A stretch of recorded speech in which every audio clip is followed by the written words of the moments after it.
16వ తేదీ ఆగస్టు నెల 2025వ సంవత్సరం. ఈ రోజు దేవుని వాగ్దానము. కీర్తనలు 23వ అధ్యాయము 4వ వచనము. గాఢాంధకారపు లోయలో నేను సంచరించినను ఏ అపాయమునకు భయపడను, నీవు నాకు తోడయుందువు.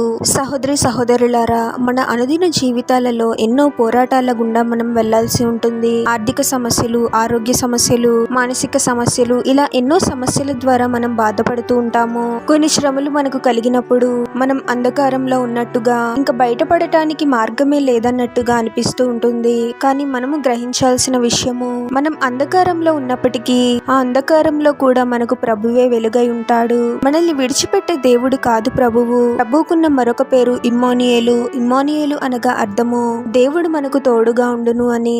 ప్రభువే మనకు తోడుగా ఉంటే మనము దేనికి భయపడాల్సిన అవసరం లేదు. కొంతకాలము మనల్ని శ్రమలు ఇబ్బంది పెట్టినా, బాధ పెట్టినా, అద్భుతముగా ప్రభువే ఆ అంధకారం నుండి మనల్ని విడిపిస్తాడు. ప్రభు యొక్క గొప్ప వెలుగులోకి మనల్ని నడిపిస్తాడు. ప్రార్థన.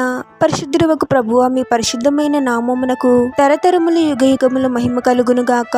ఒక నూతన దినంలోనికి మమ్మల్ని క్షేమంగా ప్రవేశింపచేసిన దేవా, మీకే స్తోత్రం తండ్రి. మా జీవితాలలో మాకు ఎదురయ్యే శ్రమలను బట్టి, ఇబ్బందులను బట్టి మేము భయపడే వారముగా ఉండకూడదు తండ్రి. ప్రతి శ్రమలోను, ఇబ్బందిలోను మీరు మాకు తోడుగా ఉన్నారు అనే విషయాన్ని మేము గ్రహించాలి ప్రభువా. ఎటువంటి శ్రమ, ఇబ్బంది కలిగినప్పటికీ మీ సన్నిధిలో విశ్వాసంతో మొరపెట్టే వారముగా మమ్మల్ని దీవించండి తండ్రి. మిమ్మల్ని ఆశ్రయిస్తూ మీ సహాయం కోసము మేము ప్రార్థించాలి ప్రభువా. ఎటువంటి అంధకార పరిస్థితి నుండైనా అద్భుతముగా విడిపించే గొప్ప దేవుడవు తండ్రి. మా ప్రతి సమస్యను ఎరిగిన దేవుడవు ప్రభువా. మా అంధకార పరిస్థితుల నుండి యేసు నామంలో మాకు విడుదలను అనుగ్రహించండి ప్రభువా. మీరే మాకు తోడుగా ఉండి మమ్మల్ని కృంగదీస్తున్న ప్రతి సమస్య నుండి యేసు నామంలో మాకు విడుదలను అనుగ్రహించి మీ గొప్ప వెలుగులోకి మమ్మల్ని నడిపించమని ఈ ప్రార్థనలో ఏకీభవిస్తున్న ప్రతి ఒక్కరిని పేరు పేరున దీవించి ఆశీర్వదించి అభిషేకించమని, వారు చేసే ప్రతి పనిలో మీరే వారికి తోడుగా ఉండి వారిని అన్ని కీడుల నుండి, అపాయాల నుండి మీరే వారిని రక్షించమని